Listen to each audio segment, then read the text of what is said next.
Ya Tuhan, dalam Yesus Kristus, satukanlah hati dan pikiran kami ketika kami hendak bersekutu dengan firman-Mu. Firman-Mu adalah kehidupan, firman-Mu adalah kebenaran. Berfirmanlah Tuhan, kami merindukan firman-Mu, kami lapar dan haus akan firman-Mu. Karena itu ya Tuhan, biarlah Tuhan berkata-kata kepada kami, dan biarlah Tuhan mendiamkan segala suara-suara yang mengganggu, supaya suara-Mu yang kami dengar. Firman-Mu Tuhan tiada berubah, dahulu, sekarang, sampai selama-lamanya. Dalam nama Yesus Kristus kami berdoa. Amin. Salam. Salam. Apa kabar? Kalau di Medan bisa disapa Horas. Horasnya kurang mantap. Berapa? Saya terlambat karena lari-lari dari Tiara ke Aston ke Medan Plaza. Dan di Tiara terpaksa terburu-buru sedikit, di Aston lebih terburu-buru lagi. Di sini kita tidak dikejar-kejar waktu lagi. Amin. Mari kita konsentrasi kepada firman Tuhan. Tidak perlu berkenalan lagi karena ini sudah kesekian kali saya di sini. Ada yang belum kenal saya? Saya Opung si Mangaradodi. Karena cucu saya namanya Mangaradodi. Opung si Mangaradodi. Pendeta Richard Daulay. Sekarang tugas saya rektor Sekolah Tinggi Teologi Cipanas, di Cipanas di puncak sana. Dan kalau saudara-saudara mau ambil admin, FD, DMin, STH, MTH, Doktor of Theology, semua dari seminari kami. Beasiswa disediakan. Silakan mendaftar. Lebih cepat, lebih baik. Itulah tugas saya yang baru sekarang. Saya datang di Medan untuk mengajar juga di STT Gereja Metodis Indonesia di Bandar Baru sekali 1 bulan. Dan Pendeta Bambang Jonan adalah sahabat saya yang sudah lama. Tiap saya ke Medan, dia selalu atur supaya saya bersekutu dengan saudara-saudara menyampaikan firman Tuhan di tiap-tiap kebaktian minggu di Medan Plaza atau di mana-mana. Itulah gereja adalah tubuh Kristus, masing-masing mempunyai talenta dan kita saling melengkapi. Amin. Mari kita buka 2 Korintus 5 ayat 17. Satu ayat saja. Kalau sudah dapat, mari kita baca bersama-sama 2 Korintus 5 ayat 17. 1, 2, 3. Jadi siapa yang ada di dalam Kristus, ia adalah ciptaan baru. Yang lama sudah berlalu, sesungguhnya yang datang sudah datang. Satu kali lagi. Jadi siapa yang ada di dalam Kristus, ia adalah ciptaan baru. Yang lama sudah berlalu, sesungguhnya yang datang sudah datang. demikianlah firman Tuhan. Saya mulai dengan sebuah ilustrasi. Suatu hari, seekor anak harimau tersesat dari induknya dan terdampar di sebuah desa dekat hutan. Dan anak harimau yang malang ini kemudian diadopsi oleh sekelompok kawanan kambing di desa di dekat hutan. Dan anak harimau yang malang ini yang terpisah dari induknya ini dipelihara oleh kawanan kambing yang berbelas kasihan ini. Karena terhadap anak kambing, terhadap anak harimau, kambing belum takut. Tapi terhadap induk harimau, kambing pada takut. Sama dengan manusia, ada yang memelihara anak harimau jadi binatang piaraan, tapi kalau udah induknya takut dia dilepaskan ke hutan. Pendek cerita, anak kambing ini, anak kambing ini dia toh dibesarkan, dididik dengan masyarakat kambing, bermasyarakat dengan kambing. Dia namanya harimau, bukan kambing, tapi karena dia ada di lingkungan para kambing, maka dia dikambingkan, maka jadi kambing. minum dengan kambing, tidur dengan kambing, bermain-main dengan kambing, karena dia sedang berada di dalam dunia kambing. Sadar tidak sadar, dia sudah menjadi. Jangan main-main dengan dunia dan lingkungan dunia. Paulus berkata, berubahlah oleh pembaharuan budimu. Janganlah kamu menjadi seperti dunia ini. Janganlah kamu serupa dengan dunia ini. Itulah cerita anak harimau yang malam ini. Dia makan bukan makanan harimau, tapi makanan kambing, rumput-rumput, daun-daun. Oleh karena itu dia tidak bertumbuh normal, kurus kasihan, tapi masih bisa survive. Dan dia dididik oleh kambing menjadi kambing. Saudara-saudara, aplikasinya apa? Mazmur juga mengingatkan kita betapa kuatnya lingkungan membentuk makhluk atau ciptaan manusia ini, dipengaruhi oleh lingkungan. Mazmur 1, kalau baca Mazmur pasal 1 ayat 1, dikatakan di situ, saudara-saudara, berbahagialah orang yang tidak berjalan menurut nasihat. Ganti orang fasik dengan kambing. Berbahagialah orang yang tidak berjalan menurut nasihat kambing, yang tidak berdiri di jalan orang kambing, dan yang tidak duduk dalam kumpulan kambing. Karena bisa jadi kambing oleh lingkungan. Roh jangan bisa mempengaruhi orang. Saudara-saudara juga yang adalah ciptaan Tuhan, biji mata Tuhan, diciptakan menurut gambar dan rupa Tuhan, dihembuskan roh Tuhan, nefes hayat, roh kehidupan kepadamu, tapi dunia bisa ubah itu. Karena itu bisa manusia menjadi setan, bisa manusia menjadi menjadi seperti quote-unquote binatang, bisa manusia menjadi seperti benda-benda, mesin-mesin, bahkan bisa manusia menjadi Dracula dan lain-lain sebagainya, karena diadopsi oleh lingkungan kambing. Gereja juga bisa begitu. Jangan main-main. Kita mengaku di dalam pengakuan iman rasuli, aku percaya satu gereja yang kudus dan persekutuan orang-orang kudus. Itu kan gereja adalah persekutuan orang-orang kudus. Tapi ada kalanya gereja ini bukan persekutuan, bukan persatuan, tapi persatuan. Gereja ini bukan persekutuan, tetapi tempat kerusuhan. Bukan gini, tapi ada gereja lah. Sumatera Utara jagonya tentang itu. Ada pernah cerita, berkelahilah dua orang preman di pasar Moras di Siantar. Preman berkelahi, datanglah orang bijak. Kenapa berkelahi kalian? Ayo sumpat tidak kamu. Kenapa berkelahi? Kalian kayak pendeta aja. Menangis ya.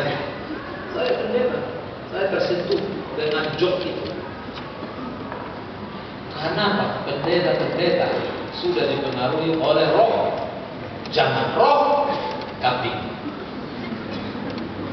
Roh kambing ini berkuasa luar biasa. Tapi haleluya, puji Tuhan, ada ayat yang berkata, siapa yang ada di dalam Kristus, ia adalah ciptaan baru. Sesungguhnya yang lama sudah berlalu, yang baru sudah datang. Manusia selalu ingin yang baru. Amin. Baju baru, sepatu baru, pasti ada yang mau sepatu baru sekarang. Kawan baru, ya loh. Salam kiri kanan buka belakang, kawan baru. Rumah baru bagi yang sudah punya rumah. Mobil baru bagi yang punya mobil. Kawan baru, guru baru, kelas baru bagi mahasiswa, dosen baru. Pokoknya kita semua mau yang baru, pekerjaan baru, baru semua baru. enak banget. Tahun baru, waduh, menyambut tahun baru kita berbunga-bunga. Tapi itu semua adalah kemauan natural. Manusia selalu menghendaki yang baru, dan Tuhan juga menawarkan kepada manusia hal-hal yang baru. Aku menjadikan segala sesuatu baru. Wahyu 22 ayat 5. Aku memberikan kepadamu perjanjian baru. Yeremia 33. Yesus Kristus yang darahnya tercurah adalah darah perjanjian baru yang dimeteraikan bahwa kamu adalah anak-anak Allah dan kau adalah anakku dan aku adalah bapakmu. Yang paling enak adalah Ratapan 3 ayat 22-23. Tak berkesudahan kasih setia Tuhan, tak habis-habisnya rahmatnya, selalu baru tiap pagi. Orang yang menanti-nantikan Tuhan, orang yang berdiam diri kepada Tuhan akan mendapat kekuatan baru. Yesaya 40 ayat 31. Tuhan selalu menawarkan yang baru. Siapa yang ada dalam Kristus, dia adalah ciptaan baru. Sesungguhnya yang lama sudah berlalu, yang baru sudah datang. Firman ini adalah kesaksian Rasul Paulus, yang nama lamanya siapa? Saulus.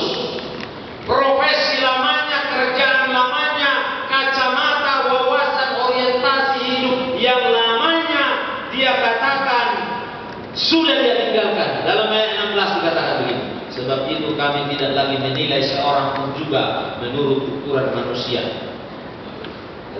Dan jika kami pernah menilai Kristus menurut ukuran manusia, pernah Paulus menilai Kristus dengan ukuran yang lama, ukuran Yahudi, ukuran manusia. Kristus itu adalah pengajar sesat. Kristus itu adalah sekte Yahudi yang menyesatkan. Kristus itulah aliran zelotisme yang memimpin gerakan perlawanan bawah tanah. Oleh karena itu Kristus didakwa dan diadili dan divonis hukum mati. Itu kacamata lama Paulus, dan dia mengaku sekarang kalau kami pernah menilai Kristus menurut ukuran manusia, sekarang kami tidak lagi menilai demikian. Penilaiannya terhadap Kristus sesudah dia dibaharui, ditangkap oleh Kristus, menjadi baru. Siapa yang ada dalam Kristus, dia adalah ciptaan baru. Sesungguhnya yang lama sudah berlalu, yang baru sudah datang. Apa itu persepsi Paulus yang lama? Kalau baca Filipi, saudara-saudara, buka Filipi dulu dengan kencang. Filipi 3 ayat 4. Disinilah Paulus bersaksi siapa dia yang lama, siapa dia yang baru. Dia katakan di dalam ayat 4, sekalipun aku juga ada alasan-alasan untuk menaruh percaya pada hal-hal lahiriah. Tapi jika ada orang lain menyangka dapat menaruh percaya pada hal-hal lahiriah, aku lebih lagi.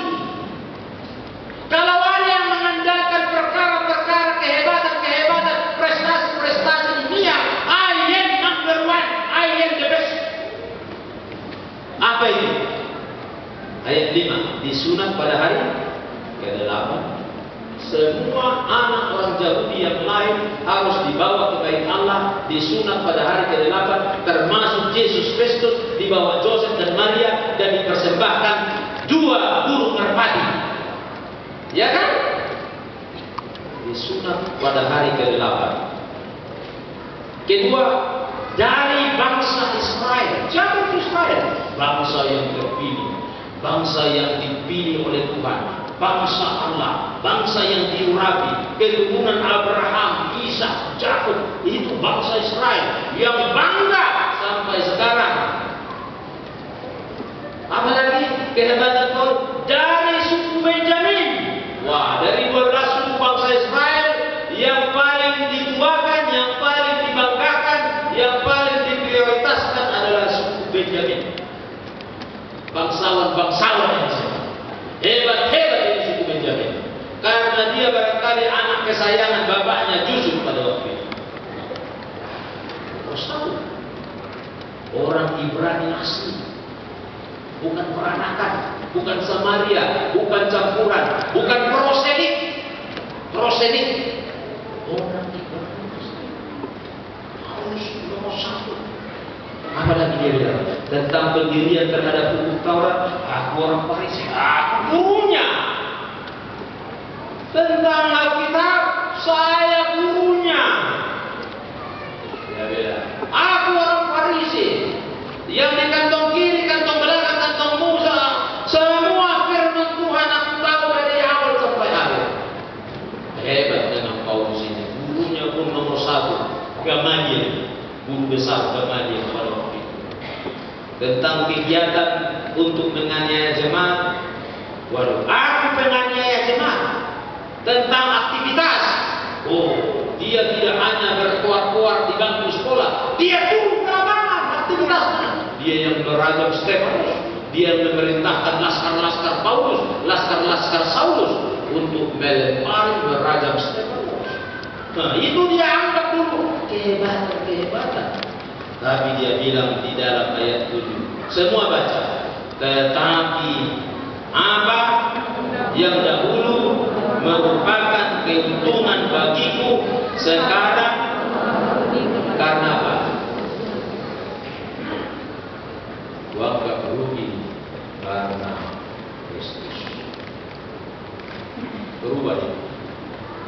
Sama dengan anak harimau yang malam tadi, saudara-saudara.